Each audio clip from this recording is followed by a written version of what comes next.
Okay, so today we're going to take a look at something kind of fun, which has to do with all about these inverse operations. So if you understand inverse operations, this is going to be cake. Okay, this is going to be cake.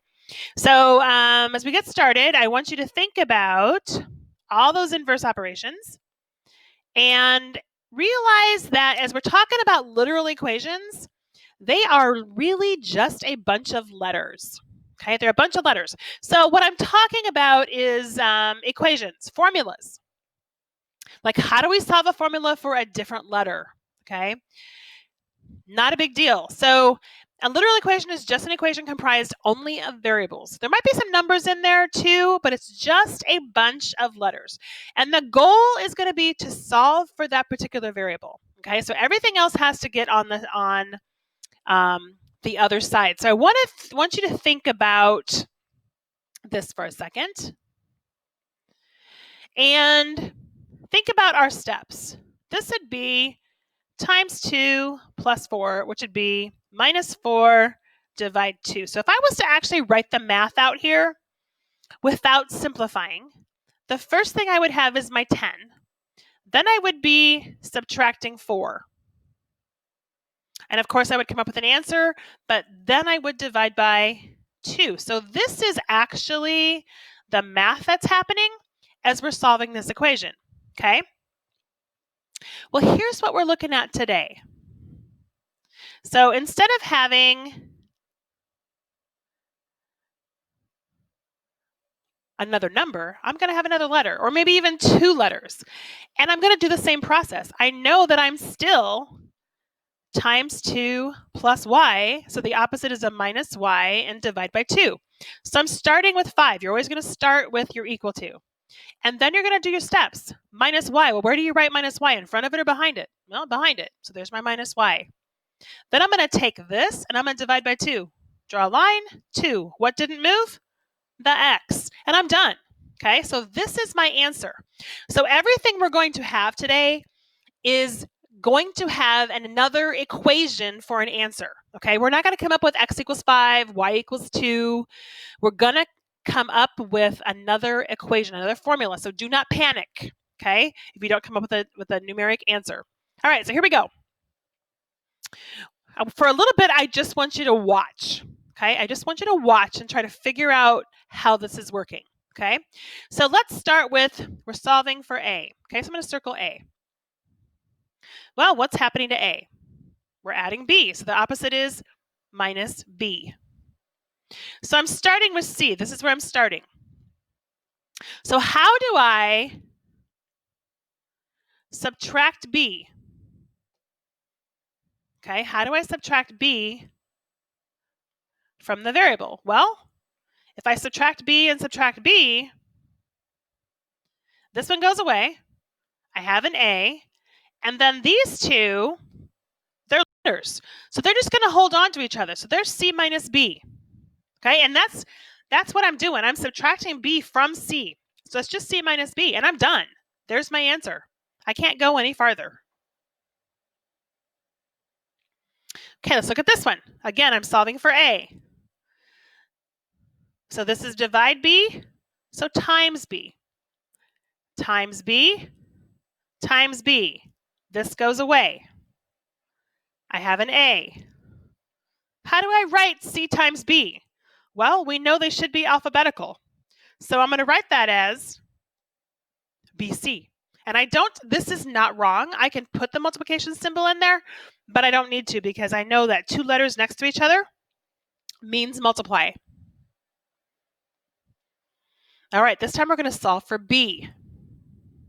Okay, and we're going to try to make this a little bit of a shortcut now. So instead of writing these out, we're really going to focus on the steps.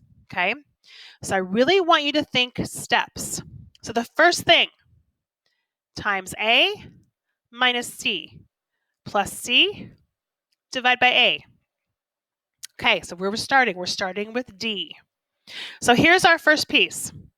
I'm starting with d. Where do I write plus c? Do I write it in front of it or behind it? Well, technically I can write it either place. I'm going to go ahead and write it behind it. I could write it like this. Either way works. Now I'm going to divide by A. Well, I know division means a line. So I'm going to divide by A. Remember, this is the same thing. I'm dividing by A. And I don't have any more steps. I did this one and I did this one. So who didn't move? What did I circle? The B. So either one of these answers works. They're exactly the same thing. And we didn't write any steps out. We just did it by the inverse operations. Okay, why don't you take a minute and see what you can do with this one? See if you can at least get your steps.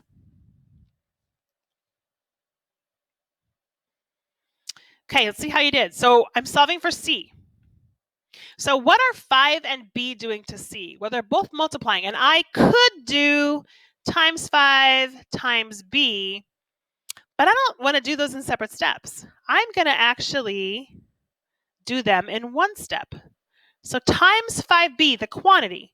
So that means I'm going to divide by 5B. So I'm starting with A.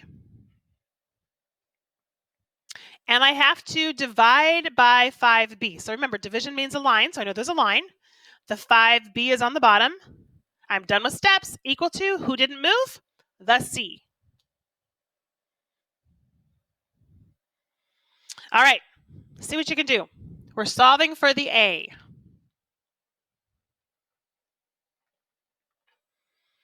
All right, let's see. Here's my steps. My R is positive, so plus R, minus R. Starting with T. T, subtract R. That is always going to go on the right because it's subtraction. And nothing else moved. So A is equal to T minus R. All right, now this one, there's a -1 there, and I need to not forget that. I'm solving for A. So times -1, adding Y. Take a minute and see what you can do. Remember, you're starting with K. Okay, so plus Y is going to be minus Y. So I'm starting at K, so minus Y goes here. That step is done. Times -1 means divide -1. So division, -1, equal sign. Who didn't move? The A. It's finished. Hopefully you came up with A equals K minus Y all over -1. See what you can do with this one. You're solving for A.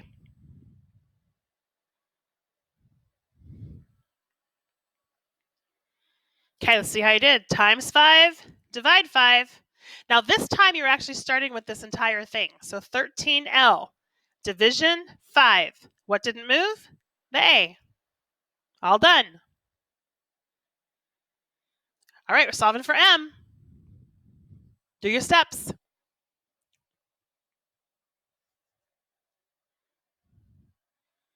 So A is positive, and then I'm dividing by 7, so it becomes times 7. Okay, so here's B. So how do I multiply B by 7? Do I write it like this? I could, but that's not really best practice. Remember, when we are writing numbers and variables, the number goes first. So 7 times B is 7B. I don't even need the multiplication symbol in there. So that's this piece. Now I'm going to subtract A. Do I write it on the left or the right? You're right. It goes on the right side. So there's my minus A. And what didn't move? My M. So if you got 7B minus A, good job. All right, we're solving for M. See what you can do with that.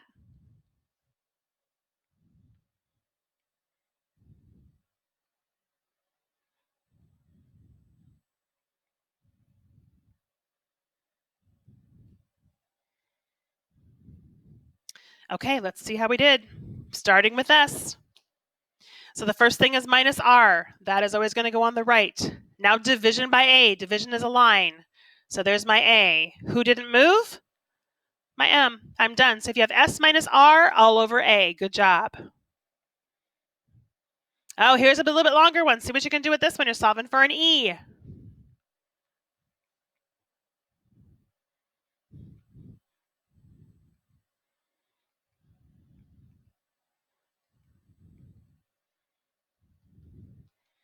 Okay, we're starting with t. We've got our steps. So times SL minus p plus p divide by SL. So the first thing I'm going to do is add p. And I could also have p plus t if I want to keep that alphabetical. And I'm dividing by SL. I'm going to divide by both of them. Remember, if they're already multiplied, I can pull them all together. And what didn't move? That would be the E. So either one of those two works. All right, solve for C.